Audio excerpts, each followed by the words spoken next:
Hello guys, कैसे हैं आप सब। तो आपको पता है न्यू ईयर स्टार्ट होने वाला है। हमारे कुछ दिनों बाद में एग्ज़ाम्स आने वाले हैं। तो हम हमारी बायोलॉजी को अच्छे से पढ़ नहीं पाए हैं, तो टेंशन बिल्कुल मत लो। ये जो वीडियोस आ रही हैं, ये वीडियोस में आपको मैं बायो को बहुत अच्छे बायो में जो टर्म्स हैं, जो चीज़ें हैं, वो समझाऊंगा। बस आपको शांति से मेरे संग साथ देना है, और मैं अपना पूरा बेस्ट दूँगा, आप भी मुझे अपना बेस्ट देंगे। बेस्ट कैसे देंगे? मैं जो आपको पढ़ा रहा हूँ, उस चीज़ को आप समझिएगा। और मैं टेलीग्राम ग्रुप बना रहा हूँ मेरा। इस टेलीग्राम ग्रुप का मैं आपको लिंक दे दूँगा, वहाँ पर आपको ये पीडीएफ मिल जाया करेंगी। और ये पीडीएफ आपके भाई ने ही बनाई है, मतलब नितिन माथुर ने। तो आप उस वीडियोज़ के बाद में पीडीएफ से रिवाइज़ कर सकते हैं। चलिए शुरू करते हैं। तो पहली यूनिट जो है डाइवर्सिटी इन लिविंग वर्ल्ड। इस यूनिट को पढ़ेंगे जब हम, तो सबसे पहला जो टॉपिक आता है ना, चैप्टर 1 आता है, वो है द लिविंग वर्ल्ड। इसमें आपको देखो वीडियोस में खास बात क्या है, वो मैं आपको बताते जाता हूँ। खास बात है कि डायग्राम्स आपको बिल्कुल एनसीईआरटी वाले ही दूंगा यहाँ पे।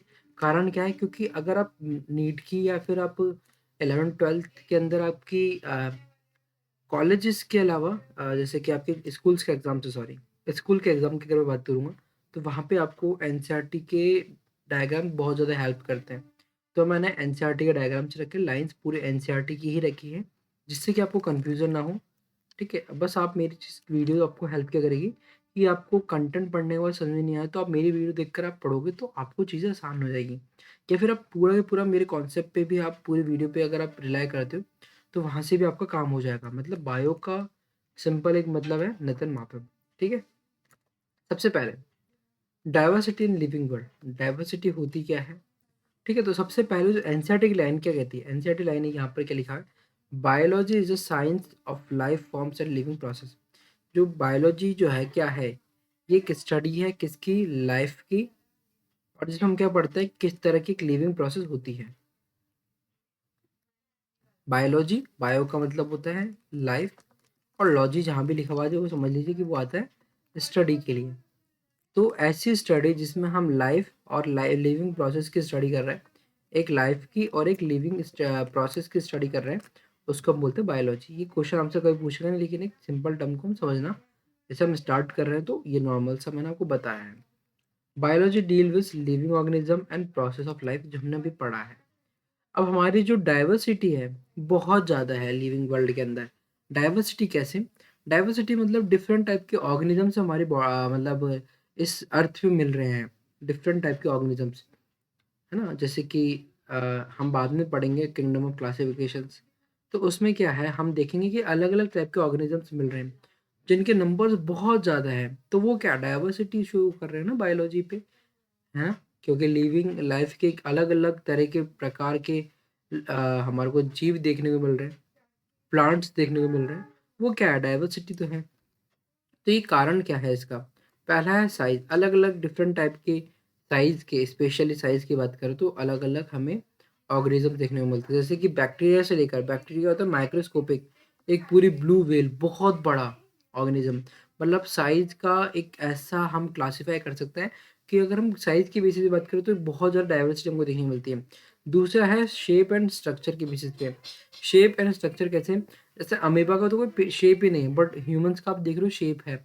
ऐसे एलिफेंट का शेप अलग है। ऐसे ही आपका टाइगर की जो बिग कैट्स होती हैं, उनका शेप अलग है ना? हैबिटाट, हैबिटाट के कोई सलाइन वाटर में रहता है, कोई जैसे कि खारे पानी की झील में रहता है, कोई समुद्र में रहता है, कोई हॉट स्प्रिंग में रहता है, कोई डेजर्ट में रहता है, कोई माउंटेन्स में रहता है।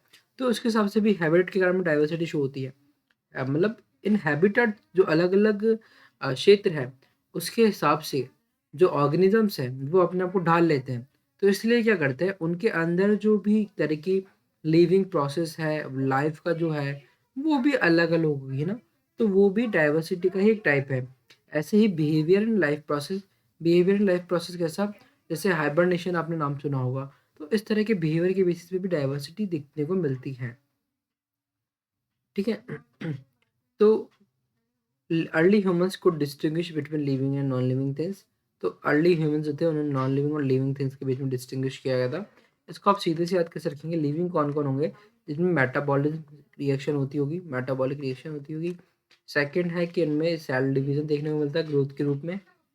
ठीक है? तीसरा जो है, अब मैं कहूँगा इसकी डेफिनेशन में कि कॉन्शियसनेस होनी चाहिए, कॉन्शियसनेस होनी चाहिए एंड चौथा एंड इम्पॉर्टेंट सबसे ज़्यादा रिप्रोडक्शन। अगर जिनमें ये कैरेक्टरिस्टिक पाए जा रहे हैं वो लिविंग होगा, और इनमें कैरेक्टर्स नहीं पाए जा रहे वो नॉन लिविंग होगा। ठीक है? इसकी मैंने ब्रॉड डेफिनेशन लिविंग की हमने दी है, क्यों दी है?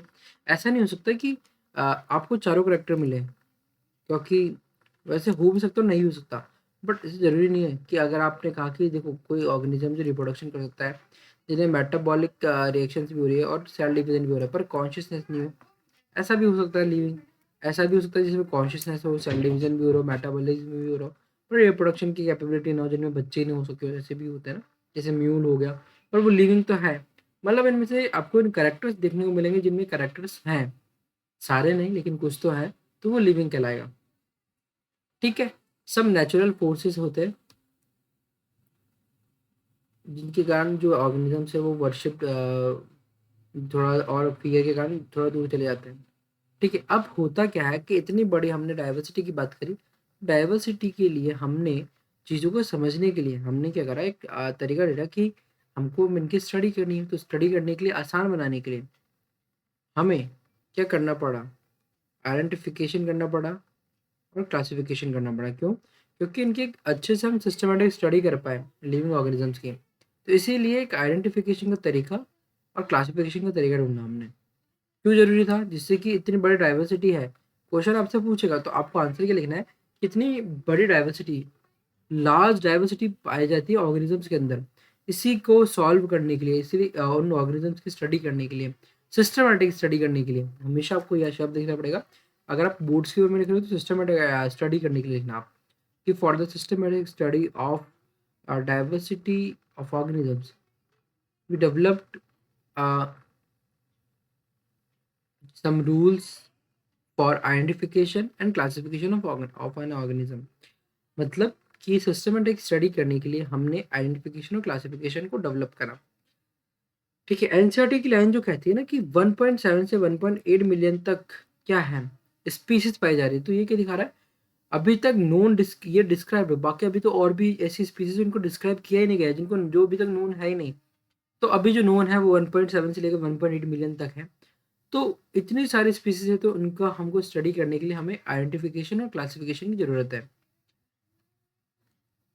ठीक है? अब बायोडाइवर्सिटी क्या होती है? इसी से बायोडाइवर्सिटी नाम निकला है। मतलब कि डाइवर्सिटी जो लिविंग थिंग की जो अलग अलग डाइवर्सिटी पाई जा रही है, वैराइटीज पाई जा रही है लिविंग की, है ना, number and variety of living organism on earth, वो क्या कहलाएगा? बायोडाइवर्सिटी कहलाएगा। बहुत सिंपल डेफिनेशन है, आप इसको याद कर सकते हैं। ठीक है? New species are continuously discovered even today. ये आपको पता है कि आप न्यूज़पेपर में पढ़ोगे कि अभी भी बहुत सारी ऐसे ऑर्गेनिजम्स हैं, जैसे अभी एक बटरफ्लाई भी नई बटरफ्लाई मिली है, अलग अलग जगह पे नई नई स्पीशीज डिस्कवर हो रही है और डिस्कवर होती रहेगी। आप पूरी तरह से मतलब ये नहीं कह सकते कि इतनी स्पीशीज है, काउंटिंग करना पॉसिबल नहीं है। क्यों काउंटिंग करना पॉसिबल नहीं है? क्योंकि इवोल्यूशन होता जा रहा है, नई नई स्पीशीज और इवॉल्व हो रही है। और ये इवोल्यूशन होता कैसे, अगर आप आगे जाओगे तो आपको पता चलेगा कि सेक्सुअल रिप्रोडक्शन एक टाइप का रिप्रोडक्शन होता है, जिससे नई नई स्पीशीज का फॉर्मेशन जो हो रहा है ना, जैसे कि आज हम कैसे बने, हमारे जो पूर्वज है वो बंदरों को माना जाता है ना, तो वो बंदरों से हम कैसे बने, हमारे अंदर जो जीन है वो मंकी जीन माने जाते हैं, है ना? कैसे माने जा रहे हैं? क्योंकि हमारे इवोल्यूशन कहीं ना कहीं एंड से जुड़ा हुआ है मंकी से। ठीक है? एक पॉइंट था जहाँ पर हम मंकी हुआ करेंगे, लेकिन हमारे यहाँ पे ह्यूमंस के अंदर क्या होता है, सेक्सुअल रिप्रोडक्शन होता है, मतलब मेल और फीमेल दोनों रिप्रोडक्शन करते हैं, एंड देन क्या होता है, मेल के जीन्स और फीमेल के जीन्स मिलकर एक नया जीन फॉर्मेशन होता है, और जीन क्या होता है, हर जनरेशन जनरेशन क्या हो रहा है, चेंज होता जा रहा है, जिससे एक नई स्पीसीज बन गई जिसको हमने नाम दिया क्या, होमो सैपियंस, हम खुद, है ना? तो क्या हो रहा है, सेक्सुअल रिप्रोडक्शन से क्या हो रहा है, नए नए इवोल्यूशन हो जा रहा है, और इवोल्यूशन होता रहेगा तो क्या होगा, नई नई स्पीसीज बनती रहेगी। All living organisms are related to each other, share evolutionary relationship. तो ये मैंने आपको जो बात बताई ना कि कहीं ना कहीं एंड से वो जुड़े हुए होंगे, क्योंकि सबसे पहले इस अर्थ पे कौन आया था, बैक्टीरिया था। बैक्टीरिया से ही सब इवॉल्व हुए हैं, प्रोकैरियोटिक सेल से ही यूकैरियोटिक सेल्स बनी है। इसका आपको मैं एविडेंस देता हूँ माइटोकॉन्ड्रिया से। माइटोकॉन्ड्रिया जो है वो प्रोकैरियोटिक सेल्स का ही इवोल्यूशन है। आपको मैं एक बात और बता देता हूँ कि इस जो आप लेक्चर मेरा अटेंड करोगे तो इसमें अगर आप मेरी बात को अच्छे से सुनोगे तो डेफिनेटली आपको मैं कुछ एक्स्ट्रा नॉलेज भी देकर जाऊँगा, जो कि आपको कोई और टीचर नहीं देता होगा। देता भी होगा पर इस तरह से चीज़ों को लिंक करके पढ़ाने का मेरा बहुत अच्छे से है।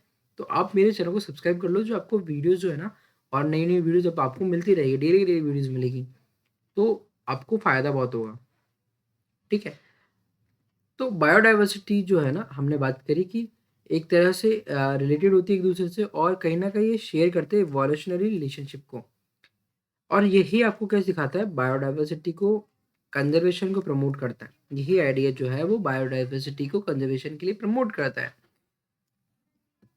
अब क्वेश्चन आता है कि हमें आइडेंटिफिकेशन, नॉमेनक्लेचर एंड क्लासिफिकेशन की जरूरत क्यों पड़ी। तो जैसा कि मैंने आपको बहुत अच्छे पिन पॉइंट में बताया था कि सिस्टमैटिक स्टडी के लिए, किस लिए सिस्टमैटिक स्टडी के लिए हमें ज़रूरत पड़ी आइडेंटिफिकेशन, नोमेनक्लेचर, क्लासिफिकेशन की। आइडेंटिफिकेशन क्या है? आइडेंटिफिकेशन बहुत सिंपल मीनिंग में समझे तो recognising and correctly placing an organism. मतलब एक ऑर्गेनिज्म को करेंटली आपने आइडेंटिफाई करा, रिकॉग्नाइज करा और उसको सही जगह प्लेस करा, वो है आइडेंटिफिकेशन। आइडेंटिफिकेशन कैसे होता है? करेक्टर्स के बेसिस पे आइडेंटिफिकेशन होता है। और करेक्टर्स कैसे मिलेंगे वो मैं आपको समझाऊँ कैसे। कि हमने कुछ रूल्स बनाए जिनके बेसिस पे हमने उसका नॉमेनक्लेचर करा है। और नॉमेनक्लेचर कर हमने क्या करा है, एक आगे एक मतलब मान लीजिए एक मैंने क्या करा, जैसे एक मेरी बात सुनिएगा आप। कि एक घर है, उस घर में मैंने एक ताक बनाई, 3-4 ताक। मैंने बोला कि ऐसे बुक, मैंने बोला कि एक जो मेरा घर है उसमें मेरे पास 5 तरह की बुक है। इंग्लिश की भी बुक है जो इंग्लिश मीडियम में लिखी, इंग्लिश लैंग्वेज में है ना? और कुछ बुक्स ऐसी हैं जो हिंदी मीडियम में लिखी हुई है, हिंदी लैंग्वेज में लिखी है। कुछ बुक्स ऐसी है जो कि अ, मराठी में लिखी है। कुछ बुक ऐसी हैं जो कि उर्दू में लिखी है। और कुछ बुक्स ऐसी है जो कि किस में लिखी है, राजस्थानी में लिखी है, राजस्थानी लैंग्वेज। और कुछ ऐसी है जो गुजराती में लिखी हुई है। समझ लीजिएगा, मेरी बात समझने की कोशिश करिएगा। अब जो इंग्लिश मैंने बोला कि एक होता है लैंग्वेज की बेसिस पे, है ना? ठीक है? तो लैंग्वेज की बेसिस मैंने कहा इंग्लिश को अलग अलग वाले इसमें रख दिया, क्लास में रख दिया, है ना? मैंने हिंदी वाले को हिंदी वाले में रख दिया, मराठी वाले को मराठी में रख दिया, उर्दू वाले को उर्दू में रख दिया, राजस्थानी वाले को राजस्थान में रख दिया और गुजरात वाले को गुजरात में रख दिया। बट हुआ कि इंग्लिश में भी क्या हुआ, बुक में जो थे ना अलग अलग मैंने जोन बनाया। एक होता है लव जोन है जिसमें कि प्यार मोहब्बत के बारे में लिखा है। एक में थोड़ा सा इंग्लिश वाले में एक है कि एडवेंचरस वाली है, नॉवेल्स हैं, ऐसा है। और तीसरा एक पोइट्री जिसमें कि क्या है, मोटिवेशनल है मान लीजिए। तो मैंने अलग अलग कैटेगरीज बनाई। तो जो इंग्लिश की बुक है जो कि इसमें थोड़ा रोमांटिक टाइप के नॉवेल्स वगैरह, तो उनको मैं लव वाले सेक्शन में रख दूंगा। इसमें मैंने छोटे छोटे से अल्फा बना दिए कि यहाँ पर लव वाले रख दूंगा, इधर वाले में मैं एडवेंचरस वाले रख दूंगा, इसमें मोटिवेशन रख दूंगा। ऐसे सेम टू सेम मैंने हिंदी में भी करा। तो मैं कर क्या रहा हूँ, मैं आपको क्या कर रहा हूँ कि बुक के बेसिस पे, बुक में क्या क्या है उसमें क्वालिटीज है, उसके बेसिस पे मैं उसको उस शेल्फ में रखता जा रहा हूँ, है ना? तो इससे क्या होगा, कोई भी बंदा आएगा, मैं ऊपर बस ये लिख दूंगा कि इसमें इंग्लिश और लव, मतलब इंग्लिश लैंग्वेज में लव नोवेल है, तो वहां से वो बंदा पिक कर लेगा। तो इससे हम डायरेक्टली क्या कर रहे हैं, एक हमें बुक को आइडेंटिफाई करने के लिए एक सिंपल वे मिल रहा है। तो इसीलिए सिस्टमैटिक, आपको क्या रहा, सिस्टमैटिकली आपने काम करा। और सिस्टमैटिकली आपने काम करा तो काम की हेल्प कर रहा है, आपको किसी भी ऑर्गेनिज्म की स्टडी में हेल्प कर रहा है। तो इसलिए कहा है सिस्टमैटिक स्टडी के लिए हमने आइडेंटिफिकेशन, नॉमेनक्लेचर एंड क्लासिफिकेशन का जो हमें नीड पड़ी। ठीक है? अब बात आती है आइडेंटिफिकेशन क्या था, हमने समझा आइडेंटिफिकेशन रिकॉग्नाइजेशन है और करेक्टली प्लेसिंग एन ऑर्गेनिज्म। ये है आइडेंटिफिकेशन का इसका मतलब। Proper description help scientist world wide identify the same organism. मतलब कि कोई ऑर्गेनिज्म है जो कि इंडिया में इसका अलग नाम है और उसका साउथ अफ्रीका में जाओगे तो उसका अलग नाम है। बट उसका एक साइंटिफिक नेम होगा जो कि इंडिया में भी सेम होगा और यूएसए में भी सेम होगा और आपके साउथ अफ्रीका में भी सेम होगा। तो वो जो साइंटिफिक नेम है वो क्या हेल्प कर रहा है, वो प्रॉपर डिस्क्रिप्शन में और साइंटिस्ट को स्टडी करने में हेल्प करेगा ना। तो इसलिए आइडेंटिफिकेशन में क्या दो चीज हो रही है, एक तो रिकॉग्निशन होना है और प्रॉपर प्लेसिंग हो रही है, किसके बेसिस पे, उसके डिस्क्रिप्शन के बेसिस पे, जो कि साइंटिफिक नेम, उसका साइंटिफिक नेम होगा जिससे उसको पूरे वर्ल्ड वाइड में आइडेंटिफाई किया जाएगा उसी नाम से, सेम ऑर्गेनिज्म से। इससे क्या होगा भैया, स्टडी आसान हो जाएगी ना उसकी। क्योंकि मान लीजिए मैग्नीफेरा इंडिका है, हमें साउथ अफ्रीका में मिला, इंडिया में मिला।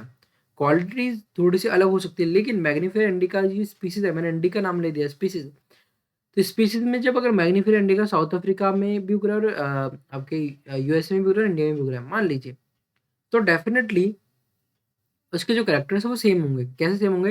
क्योंकि मैंने स्पीसीज और जीनस का नाम बता दिया यहाँ पे। तो जब स्पीसीज और जीनस का नाम बता दिया तो कैरेक्टर्स कुछ ना कुछ सिमिलर होंगे, तभी उस स्पीसीज को नाम दिया गया है। तो हमें कैरेक्टर ऑलरेडी पता है, ठीक है। दूसरी चीज नॉमेनक्लेचर। नॉमेनक्लेचर क्या होता है? नॉमेनक्लेचर होता है नेमिंग करना। नॉमेनक्लेचर सिंपल है कि नेमिंग करना। There is a need to standardise the naming of living living organism. तो इसीलिए क्या करा गया, साइंटिफिक नेमिंग की गई है। और कारण क्या था इसका? कारण ये था कि आराम से आपकी स्टडी आसानी से हो सके। अब आता है इंटरनेशनल कोड ऑफ नॉमेनक्लेचर। ये क्या चीज़ है, समझिएगा मेरी बात। हमने देखा कि हमने बायोलॉजी की बात करी। अब बायोलॉजी क्या होती है? बायोलॉजी बनती है दो चीज़ों से।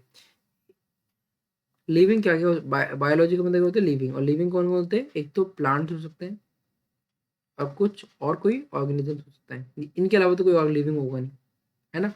अब जो ऑर्गेनिज्म है, अगर वो एनिमल है, तो उसकी जो नोमेनक्लेचर करेगा, मतलब नेमिंग करेगा, वो किसके रूल्स के बेसिस पे होगा?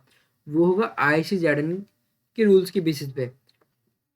और अगर प्लांट्स की बात करें, तो प्लांट्स का जो नोमेनक्लेचर होगा वो आईसीबीएन के रूल्स के बेसिस पे होगा। अभी आईसीबीएन क्या है? प्लांट की स्टडी को हम कहते हैं बॉटनी। ऐसे सब्जेक्ट बॉटनी के सब्जेक्ट, इसमें हम प्लांट की स्टडी करते हैं। और लिविंग ऑर्गेनिज्म मतलब एनिमल्स की स्टडी जो हम करते हैं, वो हम करते हैं जूलॉजी में। तो अगर मैं बॉटनी की द्वारा, मतलब प्लांट का अगर मैं नॉमेनक्लेचर कर रहा हूँ, तो जो रूल्स काम में आएंगे वो होंगे किसके? बॉटनिकल वाले रूल्स होंगे। तो इसलिए उसको नाम किया गया है ऐसी संस्था जिनके द्वारा जो रूल्स बनाए गए और वो रूल्स फॉलो होंगे। तो संस्था का नाम क्या है? International code for botanical nomenclature. वहीं पे अगर एनिमल्स का नॉमेनक्लेचर है, तो वो इंटरनेशनल सेम रहेगा, international code for zoological nomenclature. Zoology किसके लिए यूज किया जाता है? एनिमल के नॉमेनक्लेचर नेमिंग। तो अगर प्लांट की नेमिंग है तो बॉटनिकल वे में जाएगा, तो international code for botanical nomenclature याद रहना चाहिए आपको। और आईसीजेड क्या है? एनिमल्स के लिए, मतलब international code for zoological nomenclature जो है वो एनिमल्स की नेमिंग में काम करेगा, रूल्स बनाएगा, ठीक है। अब ये बायोनॉमिकल नॉमेनक्लेचर जो था ना, ये क्या चीज़ है?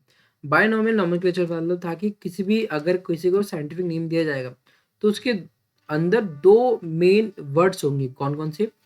एक होगा जेनेरिक को शो करेगा और दूसरा स्पेसिफिक एपिथेट को शो करेगा। मतलब एक जीनस को शो करेगा नाम, और एक शो करेगा स्पीसीज को, ठीक है। अभी जीनस स्पीसीज क्या, इसको हम आगे समझेंगे। तो कोई भी साइंटिफिक नेम को हमें नाम देना है, साइंटिफिक नेम देना है, तो इसमें दो वर्ड बहुत कंपलसरी है किसी भी साइंटिफिक नेम के लिए। साइंटिफिक नेम क्या है?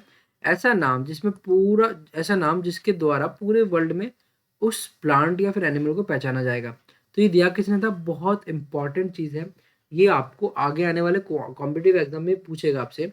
तो कार्लस लिनियस ने इसको प्रपोज किया था, बायनोमियल नोमेनक्लेचर को। जैसे एग्जांपल यहाँ पर है मैग्नीफेरा इंडिका। अब जो मैग्नीफेरा इंडिका है, इसमें मैग्नीफेरा क्या है? जीनस को शो कर रहा है और इंडिका स्पीसीज शो कर रहा है। बहुत अच्छे से याद रख लीजिएगा, पहला नाम जीनस है और दूसरा स्पीसीज। अब हम याद कैसे रखेंगे, देखिएगा। अल्फाबेटिकल आप चलोगे ABCDEFGHIJ के, तो पहले जी आता है, फिर बाद में एस आता है। तो हमेशा याद रखिएगा, पहला नाम जो होगा वो जीनस को शो करेगा और सेकंड नाम जो होगा वो आपके स्पीसीज शो करेगा। बस इतना सिंपल ही था ये वाला चीज़, है ना। अब हम आगे चलते हैं। अब आता है रूल्स ऑफ बायोनॉमिकल नॉमेनक्लेचर। बहुत इंपॉर्टेंट रूल्स है भाई, ये आप नहीं भूल सकते, क्योंकि आपसे डायरेक्ट बोर्ड्स में और नीट वगैरह में भी इससे क्वेश्चन पूछ लेता है। तो जो पहला रूल है वो है कि नेम होंगे ना वो हमेशा लैटिन या लैटिनाइज्ड होगा। पहला जो रूल है कि नेम जो होगा वो हमेशा लैटिन या लैटिनाइज्ड होगा। दूसरा है प्रिंटेड इन इटैलिक्स, इटैलिक्स में लिखा जाएगा, ठीक है। अगर हाथ से लिखा जा रहा है, जैसे मैंने लिखा मैग्नी पेरा इंडिका, तो मैं इसको अंडरलाइन करूंगा। कारण क्या है? क्योंकि रूल कहता है किसी भी साइंटिफिक नेम को आप लिखोगे तो अंडरलाइन होगा। और दूसरी बात क्या है? नेम क्या होगा? हमेशा लैटिन लैंग्वेज में होगा। जीनस का नाम हमेशा कैपिटल में होगा। देखो मैंने जीनस को कैपिटल लिखा है, कैपिटल आई में लिखा है ना। और स्पीसीज हमेशा स्मॉल लेटर से शुरू होगा, ठीक है। स्मॉल लेटर से शुरू होगा। ये रूल्स आपको समझ में आ गया। वैसे इस रूल्स को अगर एनसीईआरटी में पढ़ोगे तो एक सिंगल रूल में इन दोनों को लिख दिया जाता है, लेकिन मैंने यहाँ पर अलग अलग जिससे आपको याद रहे। और लास्ट होगा कि हमेशा एब्रीविएशन में आपके जो ऑथर जिसने इसको नाम वगैरह दिया है उसका नाम लिखा जाएगा, ठीक है। जैसे लीनस ने इसको डिस्कवर करा तो मैग्नीफेरा इंडिका लीनन, लीनन किसको शो कर रहे हैं, लीनस को। एब्रीविएशन जो है वो ऑथर के नाम की आएगी। बात समझ में आ गई। ये अगर आप बस अब करना क्या है आपको, बस आपको याद रखना है कि इस वाला एग्जाम्पल याद रखकर चले जाइए। ये आपको सारा बायनोमिकल नॉमेनक्लेचर का रूल बता देगा। कैसा, पहला क्या है, ये नाम कैसा है, इटालियन में होना चाहिए, सॉरी लैटिन में होना चाहिए, ये हमको ध्यान आ गया। दूसरा इटैलिक्स में होना चाहिए, टेढ़ा लिखा हुआ होना चाहिए। अगर हाथ से लिखा हो तो आपको अंडरलाइन करना पड़ेगा। और तीसरा था कि पहला जो है वो जीनस को शो करेगा, और सेकंड वर्ड जो होगा वो स्पीसीज शो करेगा। और एब्रीविएशन हमेशा किसके लिए यूज होगा, जो ऑथर का नेम है उसके लिए यूज होगा, ठीक है। क्लासिफिकेशन, क्लासिफिकेशन क्या है, क्लासिफिकेशन बहुत सिंपल चीज़ है, आइडेंटिफिकेशन का ही तरीका है। Classification is the process by which anything is grouped into convenient category based on some easily observable characters. मतलब क्या कर रहे हो आप, इनको ग्रुपिंग कर रहे हो आपकी अपनी आ, सहूलियत के अनुसार, है ना, आपको आसानी रहे। तो ये हेल्प क्या करता है, क्लासिफिकेशन का मेन पर्पस क्या है कि एक तो आपकी इजी को स्टडी को बहुत इजी बनाना, आइडेंटिफिकेशन में हेल्प करना, और अंडरस्टैंडिंग सिमिलरिटी एंड डिफरेंसेस, क्या क्या सिमिलरिटी और डिफरेंसेस को कंपेयर करने का भी काम ये करता है। अब क्लासिफिकेशन को जो है ना, इनको जो ग्रुप में हम बांटने की बात कर रहे हैं, जो ग्रुप हम नाम दे रहे हैं कि भाई ग्रुप में बांटा जाएगा, उस ग्रुप को हम क्या कहते हैं, टैक्सा कहते हैं। तभी तो उसका नाम पड़ा क्या है, टैक्सोनॉमिकल क्लासिफिकेशन कहा गया है। क्यों, क्योंकि जो ग्रुप है जिसको हम कह रहे हैं ना ग्रुप, इस ग्रुप में हम एनिमल्स को रखेंगे या फिर प्लांट्स को रखेंगे। अभी ग्रुप को आप कंपेयर कैसे कर सकते हो, वो शेल्फ याद रहा आपको, शेल्फ याद आ रही कि शेल्फ, मैंने बोला था इस शेल्फ में इंग्लिश की वर्ड होगा, है ना। तो शेल्फ को में हम क्या कह रहे हैं, टैक्सा कह रहे हैं, मतलब ग्रुपिंग कर रहे थे ना बुक्स की। तो टैक्सा कुछ नहीं है, ग्रुपिंग करने का नाम है कि ग्रुप को हमने नाम दिया है टैक्सा, इसलिए हम इसको क्या बोलते हैं, टैक्सोनॉमी कहते हैं। टैक्सोनॉमी क्यों कहते हैं, क्योंकि आप टैक्स ग्रुप के बेसिस पे स्टडी करो ना। बहुत अच्छे से आपको समझ में आई बात। और सिंगुलर चीज को हम क्या कहते हैं, सिंगुलर ग्रुप को आप क्या बोलोगे, सिंगल जो एक चीज है ना उसको क्या बोलोगे, टैक्सॉन कहोगे। टैक्सोनॉमी, टैक्सोनॉमी डील करती है कैरेक्टराइजेशन के लिए, आइडेंटिफिकेशन के लिए, क्लासिफिकेशन के लिए एंड नॉमेनक्लेचर के लिए, ठीक है। अब बात आती है एनसीईआरटी गन कहती है characterisation, identification, classification, nomenclature are basic to taxonomy. Just a second, just a second.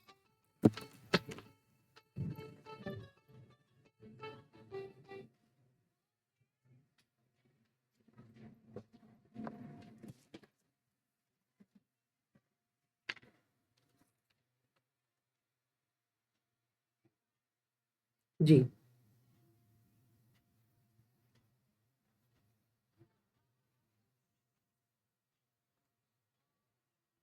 NCERT line कहती है characterisation, identification, classification and nomenclature are basic to taxonomy. मतलब कि टैक्सोनॉमी का काम ही क्या है, कैरेक्टराइजेशन करना, है ना।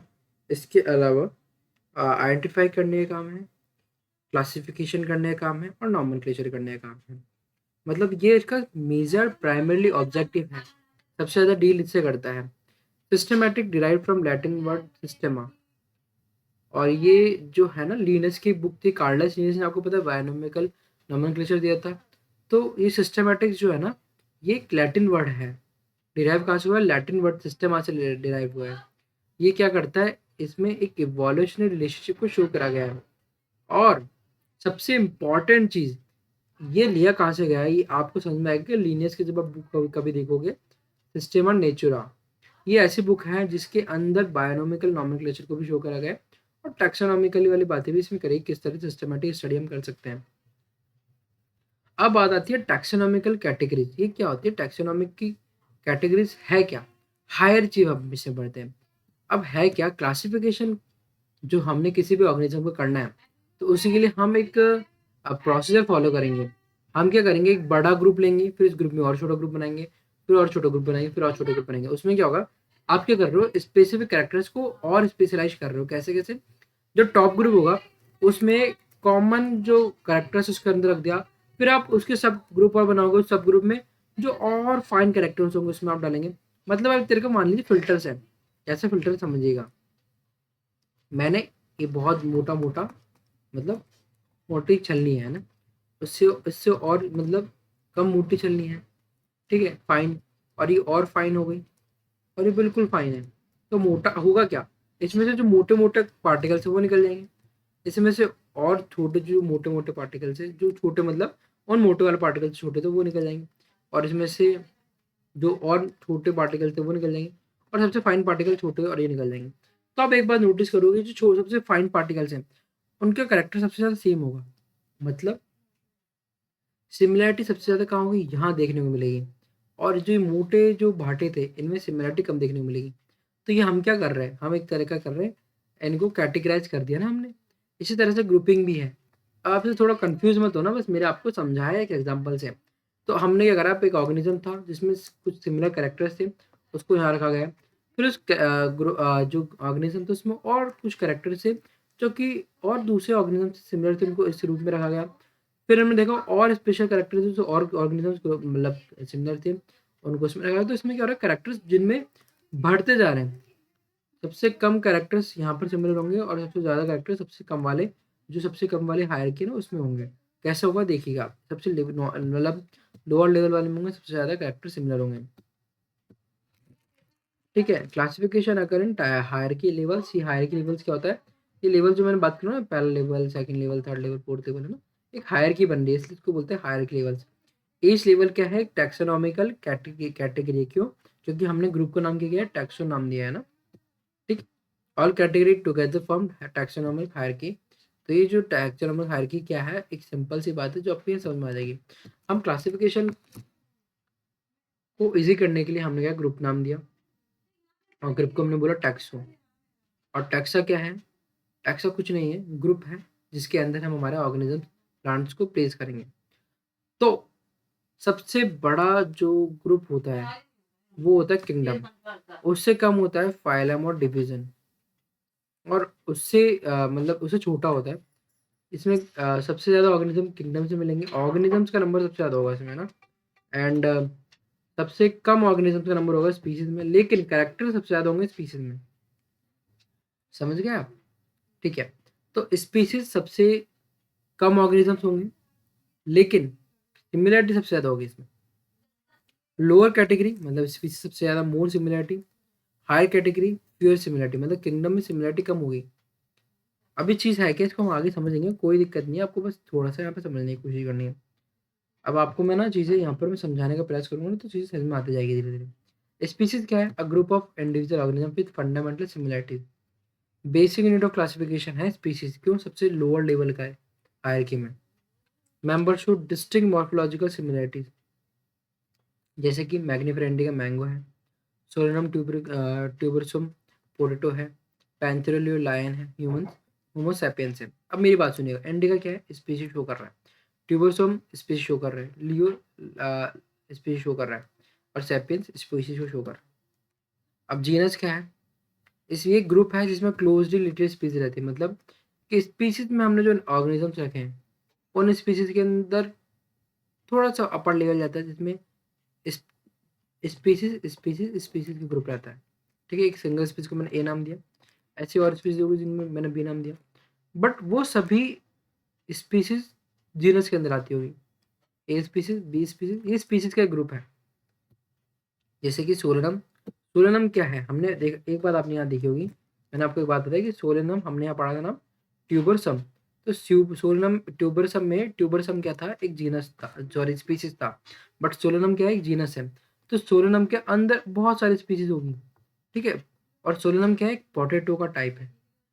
ठीक है, अब बात आती है फैमिली, फैमिली क्या है, फैमिली ग्रुप है किसका, जीनस के, डिफरेंट जीनस का।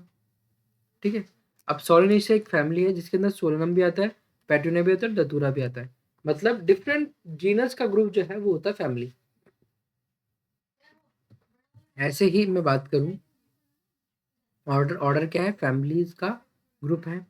क्लास क्या है, क्लास ऑर्डर्स का ग्रुप है, जैसे मैमेलिया, प्रिमेटा, कार्निवोरा, ये सब क्या है, ये मैमेलिया क्लास के मेंबर्स हैं। और फाइलम क्या है, फाइलम आपके क्लास का ग्रुप है, डिफरेंट क्लासेस आती है इसमें, जिसमें कॉर्डेटा, एंजियोस्पर्म, इसके एग्जांपल आप याद कर सकते हैं। किंगडम क्या है, हाईएस्ट टैक्सोनॉमिक कैटेगरीज हैं, जैसे कि प्लांटी एनिमलिया, फंजाई है ना, जिसमें प्लांटी एनिमलिया और क्या बोलते हैं आपकी प्रोटिस्टा वगैरह, डिफरेंट आपके 5 किंगडम ऑफ क्लासिफिकेशन जो है ना, Monera, protista, fungi, Plantae Animalia, ये सब क्या है, किंगडम्स है। अब होगा क्या, अब आप मेरी बात समझने की कोशिश कीजिएगा कि अ, जैसे कि आपको मैं अब यहाँ समझाता हूँ। ह्यूमन की बात करते हैं। ये मैंने टीचिंग टेबल रखी क्योंकि आपको इसी चीज़ आसान आ जाएगी। देखना, होमोसैपियंस स्पीसीज क्या है, होमोसैपियंस है। जीनस क्या है, होमो, सबसे पहला जो शो करता है जीनस, और ये क्या है, साइंटिफिक नेम है, और सैपियंस भी शो कर रहा है, स्पीशीज शो कर रहा है। ठीक है, फैमिली क्या है, होमिनिडिया, ऑर्डर क्या है, प्रिमेटा, क्लास क्या है, मैमिलिया, फाइलम क्या है, कॉर्डेटा, किंगडम क्या है, एनिमिलिया। अब आप सोचिएगा कि होमोसैपियंस केवल जीनस होमो में केवल होमोसैपियंस है, नहीं, इसमें और भी डिफरेंट टाइप की स्पीसीज मिल सकती है। फैमिली होमिनिडिया में केवल होमो है, नहीं, इसमें और भी डिफरेंट टाइप की जीनस मिल सकती है।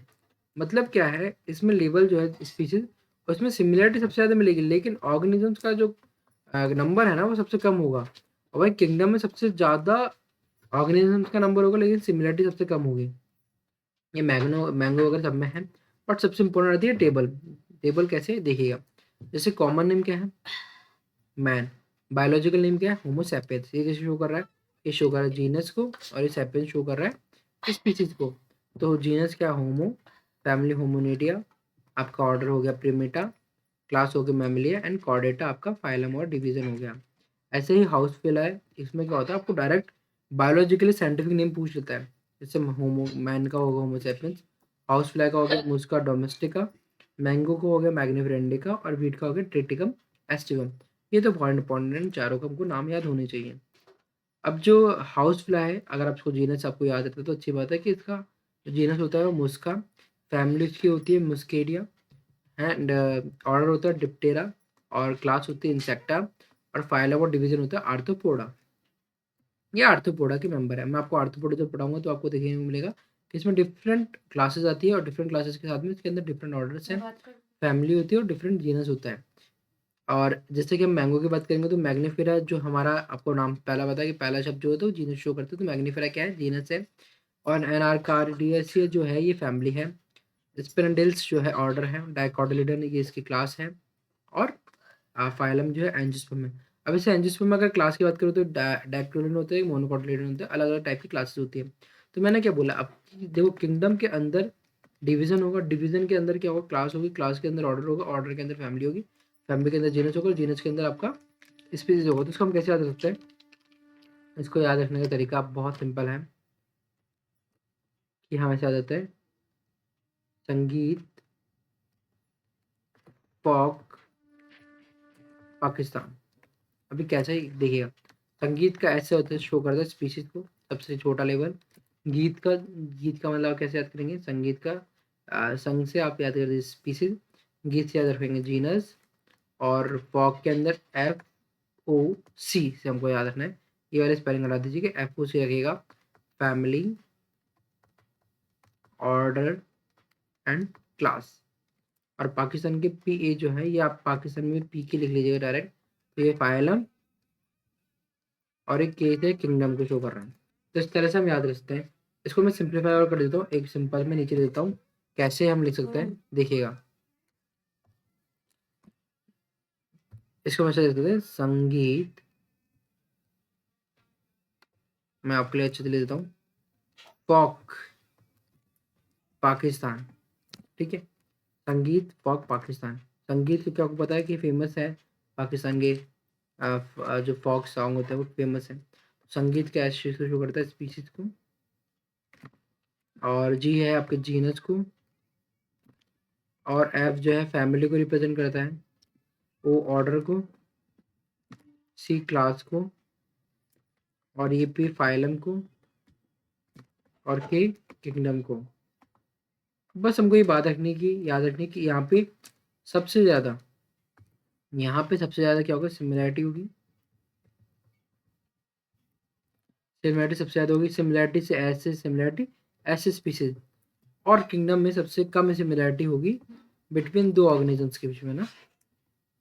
परंतु ऑर्गेनिजम्स का नंबर सबसे ज़्यादा होगा किंगडम में, और सबसे कम नंबर होगा स्पीसीज़ में। तो मुझे लगता है आपको मेरी क्लास पसंद आई होगी। हम अब सेकंड क्लास भी आपके लिए अपलोड करेंगे। ये पूरा फर्स्ट चैप्टर कंप्लीट है। आपके नोट्स जो है मैं आपको टेलीग्राम ग्रुप में मैं शेयर कर दूँगा। Thank you and have a nice day.